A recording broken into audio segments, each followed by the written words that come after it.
Halo semuanya, welcome back to my YouTube channel. Oke, kali ini kita masih lanjutin untuk SKB Literasi Kemendikbud ya. Ini untuk tahun SKB 2021.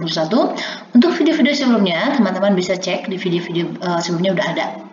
Oke, jadi ini kita mulai untuk soal yang pertama. Salah satu tahapan pelaksanaan pengangkatan PNS ke dalam jabatan adalah mengikuti dan lulus uji kompetensi. Berikut yang termasuk uji kompetensi yang dimaksud adalah sebagai berikut, kecuali. Oke, hati-hati yang ditanya di sini adalah yang kecualinya. Oke, jadi nanti benar-benar ya diperhatikan nanti yang ditanya itu yang mana.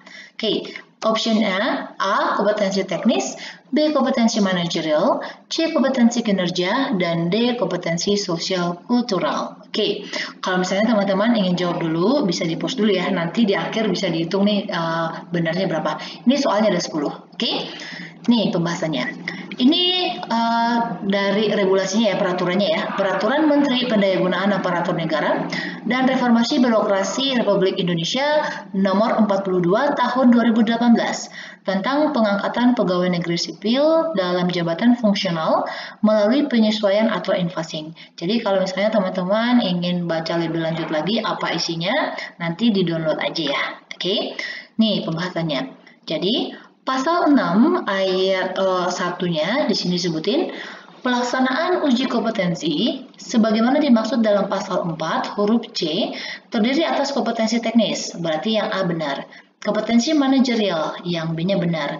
Kompetensi sosial kultural, yang D-nya benar. Berarti yang bukan itu adalah yang D. Oke, bisa ya?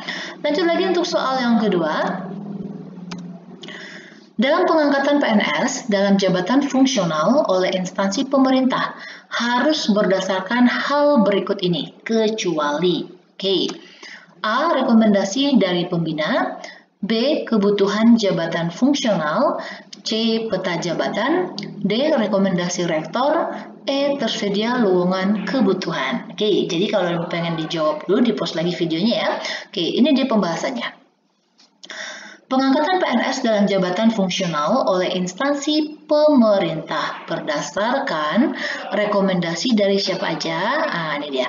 Berdasarkan rekomendasi dari instansi pembina, berarti yang A benar, kebutuhan jabatan fungsional yang B juga benar, peta jabatan yang C juga benar, dan ditetapkan oleh menteri. Oke, ini rekomendasi rektor ini nggak ada ya, tersedia lowongan kerja, tersedia lowongan kebutuhan ini juga benar. Berarti yang bukan itu adalah yang D. Jadi di sini itu bukan dari rekomendasi dari rektor ya, tetapi rekomendasi dari pembinanya. Oke, lanjut untuk soal yang ketiga. Uji kompetensi dapat dilaksanakan dengan cara berikut. Oke, tadi kan kita udah tahu nih apa aja uji kompetensinya.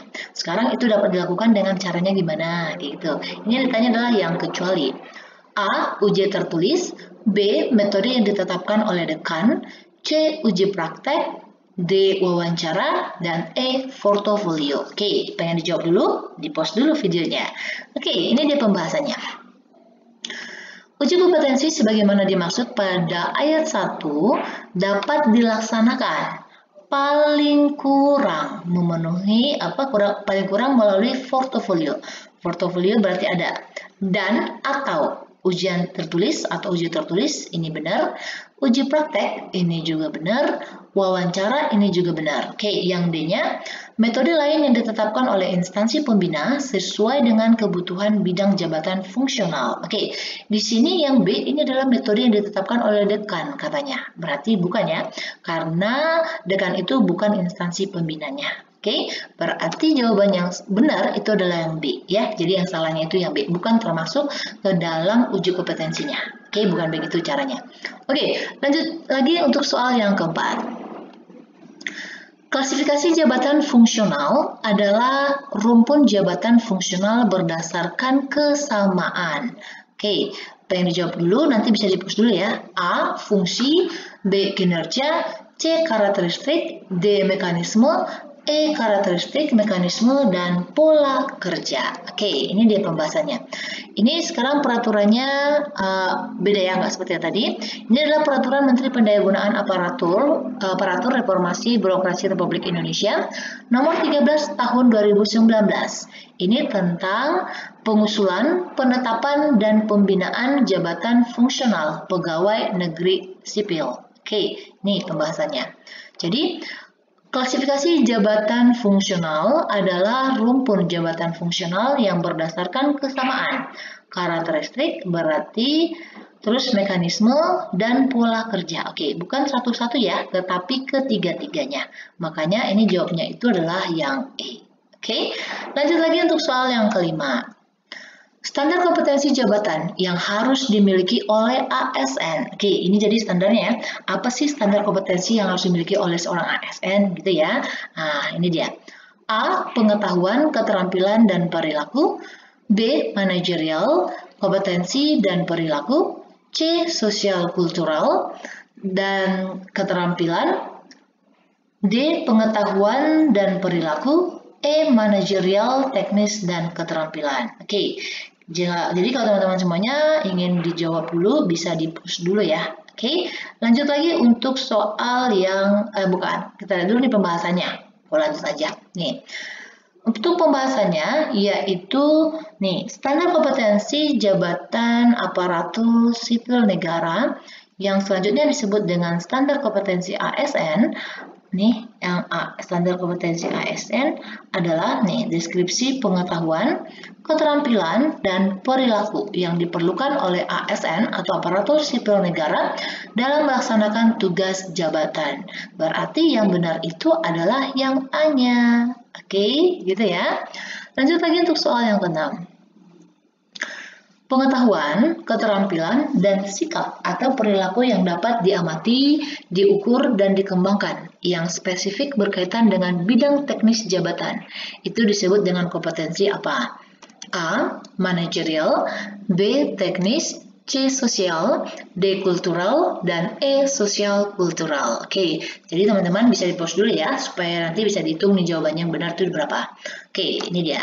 Jadi, kompetensi teknis itu adalah pengetahuan, keterampilan, dan sikap atau perilaku yang dapat diamati, diukur, dan dikembangkan yang spesifik berkaitan dengan bidang teknis jabatannya. Berarti udah jelas ya jawabannya itu adalah kompetensi teknis. Oke, lanjut untuk soal yang ke-7. Pengetahuan, keterampilan, dan sikap perilaku yang dapat diamati, diukur, dikembangkan untuk memimpin dan atau mengelola unit organisasi disebut kompetensi nih. A. Manajerial, B. Teknis, C. Sosial, D. Kultural, E. Sosial kultural. Oke, ini pembahasannya. Jadi, kompetensi manajerial adalah pengetahuan, keterampilan, dan sikap perilaku yang dapat diamati, diukur, dikembangkan untuk memimpin dan atau mengelola unit organisasi. Oke, jadi ini disebut adalah kompetensi manajerial, bisa manajemennya. Oke, manajemen terhadap suatu organisasi. Berarti jawabannya itu adalah yang A-nya. Oke, lanjut untuk soal yang ke-8. Pengetahuan, keterampilan, dan sikap perilaku yang dapat diamati, diukur, dan dikembangkan terkait dengan pengalaman berinteraksi dengan masyarakat majemuk dalam hal agama, suku, dan budaya, perilaku, wawasan kebangsaan, etika, nilai-nilai moral, emosi, dan prinsip yang harus dipenuhi oleh setiap pemegang jabatan untuk memperoleh hasil kerja sesuai dengan peran, fungsi, dan jabatan. Ini disebut kompetensi A. Manajerial, B. Teknis, C. Sosial, D. Kultural, E. Sosial kultural. Oke, kita cek nih jawabannya yang mana. Oke, jadi ini kan berhubungan dengan sosialnya ya, hubungannya dengan masyarakat, hubungannya dengan perbedaan kayak gitu. Berarti ini adalah kompetensi sosial kultural. Berarti jawabnya adalah yang E. Oke, lanjut untuk soal yang ke-9.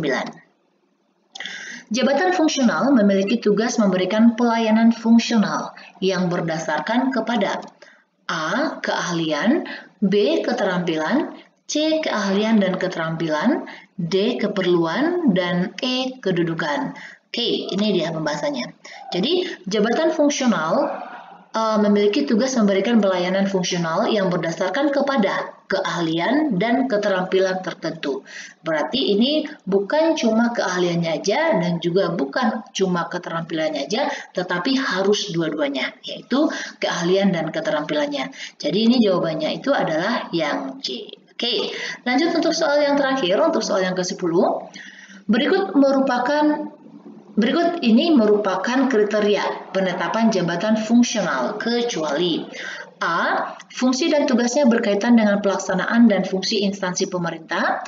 B. Mensyaratkan keahlian atau keterampilan tertentu yang dibuktikan dengan sertifikasi atau dibuktikan dengan penilaian tertentu. C. Dapat disusun dalam suatu jenjang jabatan berdasarkan tingkat kesulitan dan keterampilan. D. Pelaksanaan tugas yang bersifat mandiri dalam menjalankan tugas profesinya. E. Kegiatannya dapat diukur dengan satuan nilai atau akumulasi nilai dari butir kegiatan dalam bentuk angka kredit. Oke, ini dia pembahasannya. Jadi di pasal 9 tentang kriterianya, ini ada 5 ya kriterianya, yaitu yang A, fungsi dan tugasnya berkaitan dengan pelaksanaan tugas dan fungsi instansi pemerintah. Berarti yang A benar. Ini tanya yang kecuali ya. Mensyaratkan keahlian dan keterampilan tertentu yang dibuktikan dengan sertifikasi dan atau penilaian tertentu. Oke, berarti yang B benar. Dapat disusun dalam suatu jenjang jabatan berdasarkan tingkat kesulitan dan kompetensi. Ini tingkat kesulitan dan keterampilan. Oh, salahnya di sini. Berarti yang salah yang C ya. Pelaksanaan tugas yang bersifat mandiri dalam menjalankan tugas profesinya. Oke, yang ini benar. Kegiatannya dapat diukur dengan satuan nilai atau akumulasi nilai dari butir kegiatan dalam bentuk angka kredit. Oke, ini juga benar. Berarti, jadi nanti kalau misalnya untuk pilihannya, nanti teman-teman baca benar ya. Nanti cek yang itunya mana, yang salahnya di mana, kayak gitu.